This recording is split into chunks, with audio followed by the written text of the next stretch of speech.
Good morning, dear students of class 8. It is your GK class. Today I am going to teach you chapter 2. Chapter name is Pranayam. Now let's start the chapter. Pranayam is the yogic science of breathing. Pranayam एक योगिक विज्ञान है सांस लेने का. It is one such part of yoga which helps one in mental and spiritual healing process. यह एक ऐसा योग है जो हमें आध्यात्मिक और मानसिक प्रोसेस में हेल्प करता है. Oxygen is the most vital nutrient for the integrity of brain, nerves, glands and internal organs. Oxygen एक वाइटल न्यूट्रिएंट है जो कि brain, nerves, gland and internal organs के लिए बहुत ही आवश्यक होता है. नाउ स्टेप्स टू परफॉर्म प्राणायाम. प्राणायाम करने की प्रक्रिया. Now let's start. The pranayam process involves a series of regulated breathing exercise that is used to purify the pranic nadis by controlling, regulating and channelizing the pranaya or the life force in the body. प्राणायाम करने के जो चरण होते हैं उसमें श्वास व्यायाम की एक श्रृंखला शामिल है जिसका उपयोग नाड़ियों को नियंत्रित करने, विनियमित करने और शरीर में जीवन शक्ति को नियंत्रित करने में किया जाता है. Pranayama techniques are best practised while sitting on the floor on a folded blanket. प्राणायाम को जब इसका अभ्यास किया जाता है तो फ्लोर फर्श पर बैठकर और ऑन ए फोल्डेड ब्लैंकेट पर बैठकर किया जाता है. इस must be performed with empty stomach. इसको खाली पेट ही करना चाहिए. Early morning is the best time to practise pranayama, preferably before sunrise when the pollution is at the lowest level. प्राणायाम का अभ्यास करने के लिए सुबह का समय सबसे अच्छा माना जाता है जब सूर्योदय से पहले, जब प्रदूषण अपने न्यूनतम स्तर पर होता है. One must dedicated at least 30-40 minutes to complete the entire pranayama series. संपूर्ण प्राणायाम की जो श्रृंखला है उसको पूरा करने में कम से कम 30 से 40 मिनट का समय लगता है. Now major types of pranayama. प्राणायाम के प्रमुख जो प्रकार हैं. Different types of pranayama have different effects on the health. विभिन्न प्रकार के जो प्राणायाम विभिन्न प्रकार से हमारी हेल्थ पर असर डालते हैं. The correct choice of pranayama depends on many factors such as body continues, season, purpose and many more. जो प्राणायाम को चुनने का तरीका होता है वो कई कारणों पर निर्भर करता है जैसे कि शरीर का संविदा, मौसम, उद्देश्य और बहुत कुछ. Some major types of pranayama yoga are as follow. यहाँ पर कुछ मुख्य प्रकार के प्राणायाम है. फर्स्ट, नाड़ी शोधन.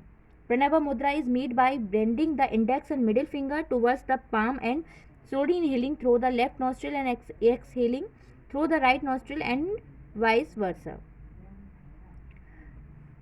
प्रणव मुद्रा जो कि हथेली और जो तर्जनी हमारी मध्य उंगली जो होती है उसे झुकाकर बनाया जाता है और इसे धीरे धीरे बाएं जो हमारा नॉस्ट्रिल है उसे दाएं नॉस्ट्रिल के माध्यम से सांस को छोड़ा जाता है. और इसके विपरीत फिर श्वेता प्राणायाम में ऐसा ही किया जाता है.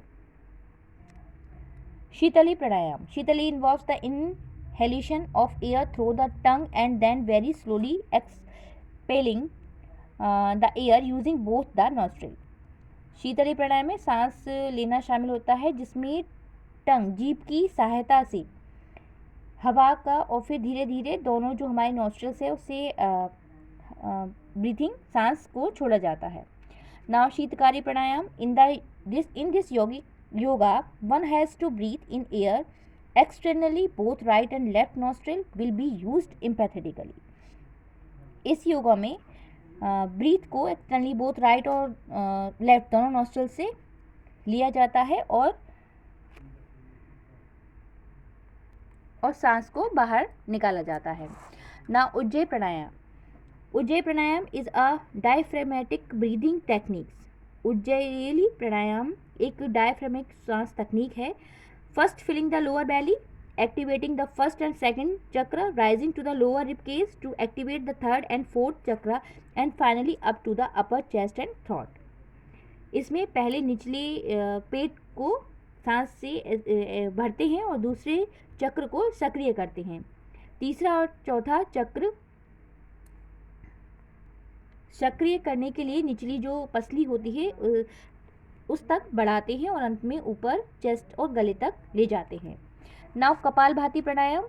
Kapalbhati is a breathing exercise where various breathing techniques are molded to suit the yoga practitioners. Kapalbhati प्राणायाम एक सांस लेने का व्यायाम है जहाँ पर विभिन्न श्वसन तकनीकों को योग चिकित्सकों को शांत करने के लिए ढाला जाता है.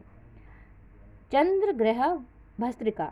It is practiced through left nostril and it influences Ida Nadi. It is relatively cool in nature, hence it will not increase pitta but increase vata and silently kapha. चंद्रनाग bhastrika इसे बाएं नॉस्ट्रल्स के माध्यम से इसका अभ्यास किया जाता है और ये ईड़ा नाड़ी को प्रभावित करता है. यह प्रकृति में अपेक्षाकृत ठंडा है इसलिए इसमें पित्त नहीं बढ़ता है जबकि वात और कफ थोड़ा इंक्रीज होता है. Suryagraha Bhastrika. It is done through right nostril and it influence Pingala Nadi and increase पित्त मोर देन वत.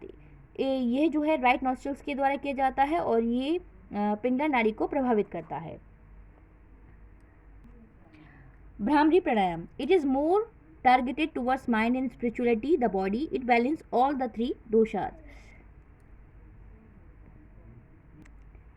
ये भ्रामरी प्राणायाम ये शरीर की तुलना में मन और आध्यात्मिकता के लिए अधिक अच्छा माना जाता है. यह तीनों दोषों को संतुलित करता है. Surya Bhedana pranayama. It generate heat, it increase pitta dosha and decrease कफ दोष. सूर्य भेदन प्राणायाम ये गर्मी उत्पन्न करता है, ये पित्त दोष को बढ़ाता है, कफ दोष को कम करता है.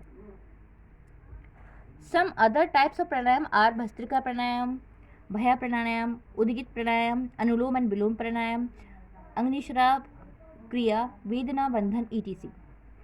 कुछ जो अन्य प्रकार के प्राणायाम हैं जिसमें भस्त्रिका प्राणायाम, भ्रा प्राणायाम, उदित प्राणायाम, अनुलोम और विलोम प्राणायाम, अग्निशान क्रिया, वेदन और वेदनी बंधन आदि हैं. टाइप्स ऑफ प्राणायाम.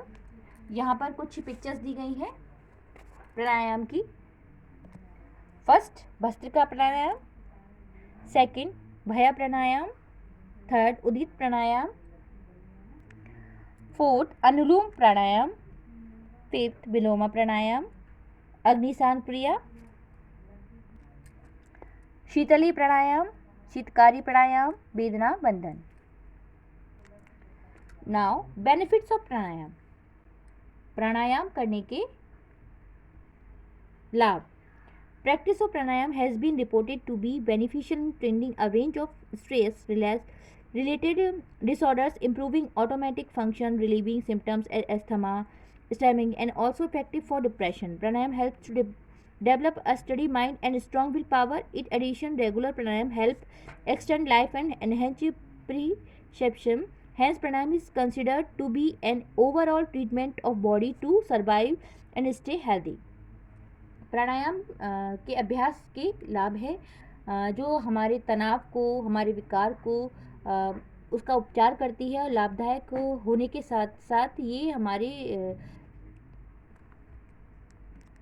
स्वास्थ्य में और हमें मस्तिष्क से स्वस्थ बनाती है.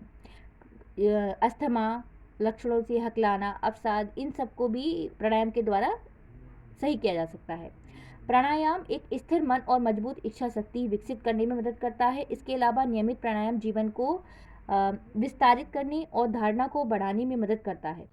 इसलिए प्राणायाम को जीवित रहने और स्वस्थ रहने के लिए शरीर का एक समग्र उपचार माना जाता है. So I hope you all have understand this chapter. Keep practice. Thank you.